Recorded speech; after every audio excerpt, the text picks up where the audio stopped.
Assalamualaikum warahmatullahi wabarakatuh. Waalaikumsalam warahmatullahi wabarakatuh. Waalaikumsalam warahmatullahi wabarakatuh. Kami dari kelompok 10 akan mempresentasikan yaitu tentang dampak implementasi ICT dalam pembelajaran. Sebelum masuk ke materi, saya memperkenalkan nama-nama kelompok kami, yaitu yang pertama saya sendiri, Ilham Firdaus sebagai moderator.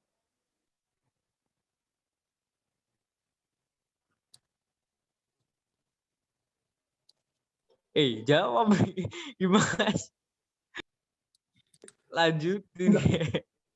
Enggak, lu yang nyebutin dah. Oh, apa aku aja yang nyebutin? Iya. Satria. Guys, muka aku orang enggak? Ini. Oke. Gelap Jung, gelap. Kenapa Jung?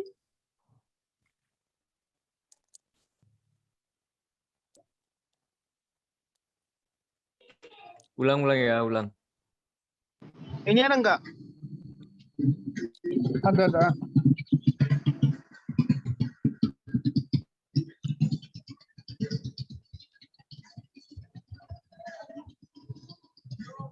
Oke guys. Assalamualaikum warahmatullahi wabarakatuh. Waalaikumsalam warahmatullahi wabarakatuh. Kami dari kelompok 10 akan mempresentasikan hasil PPT kami, yaitu tentang dampak implementasi ICT dalam pembelajaran. Sebelum masuk ke materi, saya akan memperkenalkan kelompok kami, yaitu yang pertama ada saya sendiri, Ilham Firdaus, yaitu yang kedua ada Satrio Junianto, ada Marcelin Amalo, dan Tanjung Bungaran Naibahu. Untuk mempersingkat waktu, yaitu materi yang pertama akan disampaikan oleh Marcelin Amalo.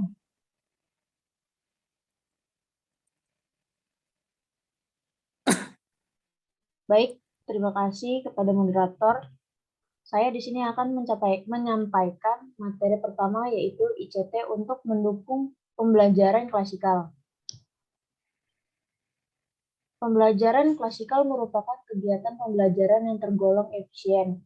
Pembelajaran klasikal ini memberi arti bahwa kegiatan seorang guru yaitu mengelola kelas dan mengelola pembelajaran. Pembelajaran klasikal merupakan keharusan dalam menghadapi jumlah murid yang banyak membanjiri sekolah sebagai akibat dari demokrasi, industrialisasi, pemerataan pendidikan, dan kewajiban belajar setiap warga negara. Dalam hal ini, guru dituntut kemampuannya menggunakan teknik-teknik penguatan dalam pembelajaran agar ketertiban belajar dapat diwujudkan.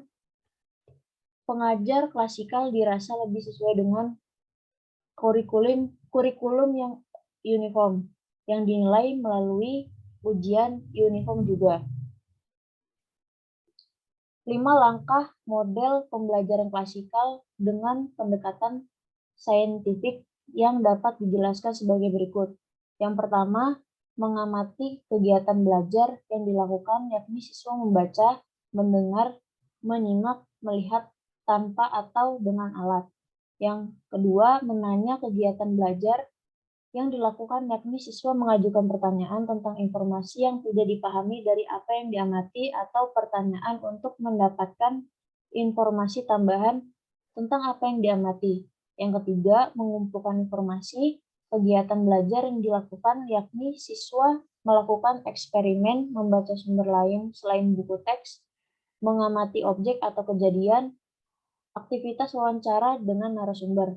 Yang keempat, mengasosiasi atau menalar kegiatan belajar yang dilakukan, yakni siswa mengolah informasi yang sudah dikumpulkan baik terbatas dari hasil kegiatan mengumpulkan atau eksperimen maupun hasil dari kegiatan mengamati dan kegiatan mengumpulkan informasi. Yang terakhir, mengkomunikasikan kegiatan belajar yang dilakukan, yakni siswa menyampaikan hasil pengamatan dan penyampaian kesimpulan berdasarkan hasil analisis secara lisan, tertulis, atau media lainnya. Selanjutnya akan saya kembalikan kepada moderator. Baik, terima kasih untuk Saudari Marcelin. Materi selanjutnya akan dibawakan oleh Saudara Satrio Junianto. Satrio Junianto, dipersilahkan. Baiklah, terima kasih. Materi selanjutnya akan saya lanjutkan. ICT untuk mendukung pembelajaran mandiri. Dampak implementasi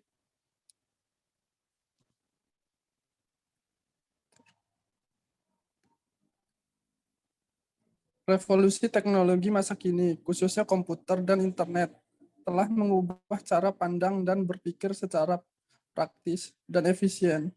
Pada masyarakat kita, khususnya dan dunia pada umumnya, kita semua dihadapkan pada ambang gerbang transisi yang berbasis teknologi. Pada era masyarakat yang dinamis atau menjelang era perlu kiranya kita melakukan langkah persiapan secara optimal. Ilmu pengetahuan saja tidak lagi cukup, sebab kita sudah berbeda di sekitar. Teknologi mobile, serba nirkabel, semua menuntut multimedialitas. Siap atau tidak, pembelajaran berbasis teknologi informasi dan komunikasi, teknologi informasi dan komunikasi, TIK atau ICT, harus dimulai sejak sekarang.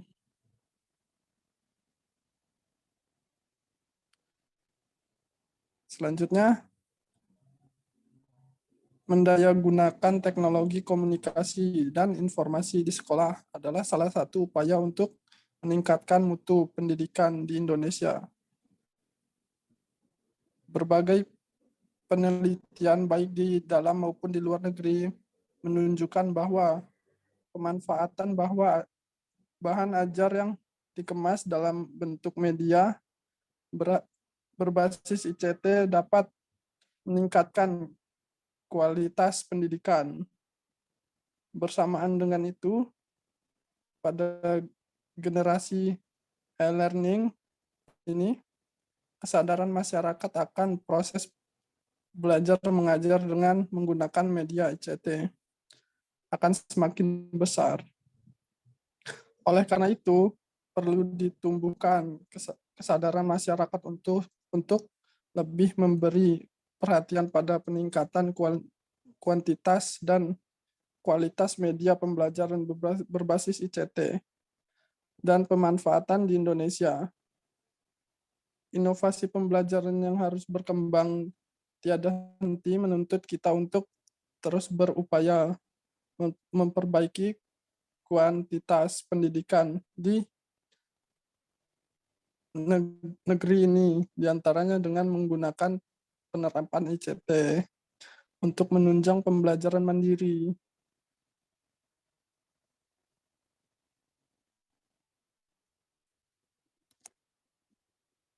Digital Library menawarkan kemudahan bagi para pengguna untuk mengakses resource elektronik dengan alat yang menyenangkan pada waktu dan kesempatan yang terbatas. Secara umum, perbedaan definisi tersebut dapat disederhanakan sebagai berikut. Yang pertama, digital library memerlukan teknologi untuk menghubungkan banyak resource, perpustakaan, dan pelayanan informasi. Yang kedua, hubungan beberapa digital library dan pelayanan informasi adalah transparan kepada pengguna akhir. Yang ketiga, tujuannya adalah akses secara universal dan pelayanan informasi. Yang terakhir, koleksi digital library adalah tidak terbatas terhadap dokumen, tetapi berkembang pada digital artifacts yang tidak dapat disajikan atau didistribusikan dalam format tercetak. Baiklah, akan saya kembalikan ke moderator. Baik, terima kasih Saudara Satrio. Untuk materi yang terakhir atau materi yang ketiga akan dibacakan oleh Saudara Tanjung Bungaran. Saudara Tanjung dipersilahkan. Baiklah, saya Tanjung Bungaran akan menjelaskan materi yang ketiga, yaitu strategi pembelajaran media komputer. Pembelajaran bantuan komputer adalah proses pembelajaran yang menggunakan aplikasi komputer dalam proses belajar dan mengajar, yang bertujuan untuk membantu mahasiswa dan guru dalam proses pembelajaran agar terjadi interaksi dua arah melalui terminal komputer maupun berbagai arah yang memperluas jaringan komputer.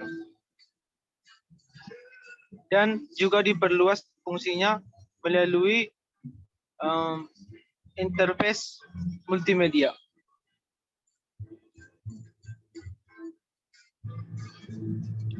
Kendati penggunaan komputer dapat meningkatkan prestasi belajar siswa, namun komputer ini tidak dapat mengganti peran guru secara keseluruhan. Karena peran guru tidak dapat digantikan oleh media apapun termasuk komputer atau media yang lainnya. Penelitian menunjukkan bahwa pembelajaran dengan komputer dan guru lebih efektif daripada pembelajaran dengan komputer saja atau guru saja.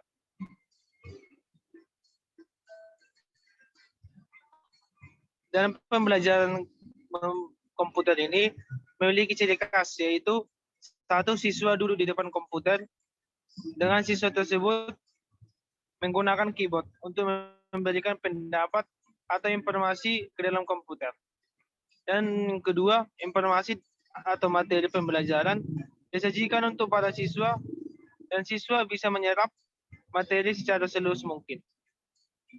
Dan yang ketiga, setelah materi selesai dibaca oleh siswa, di layar monitor akan ditampilkan pertanyaan berbentuk pilihan ganda.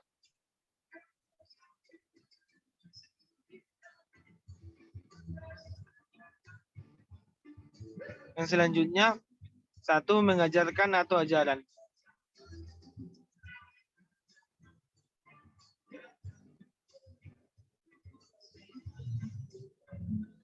Unit-unit kecil dari sajian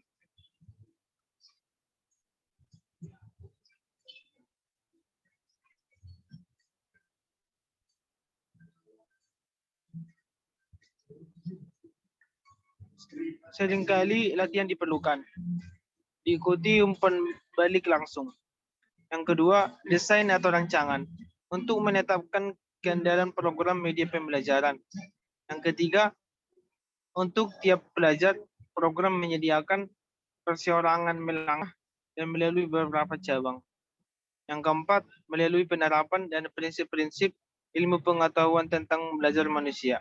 Yang kelima, karakteristik khusus.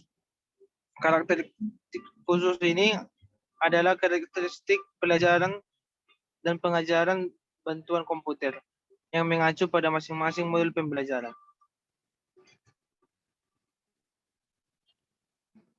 Komputer ini memiliki struktur RBK. Yang pertama yaitu hardware.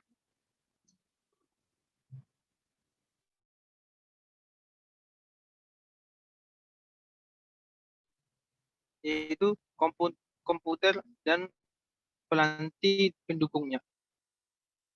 Yang kedua, software, yaitu dapat berupa sistem operasi, aplikasi atau modul program komputer untuk mempresentasikan materi perangkat ajar. Yang ketiga itu Braidman, yaitu pembuatan sistem pengajar dan sistem. Yang keempat, desain bentuk aplikasi perangkat lunak. Yang kelima, isi berupa pesan pembelajaran. Yang keenam, pendukung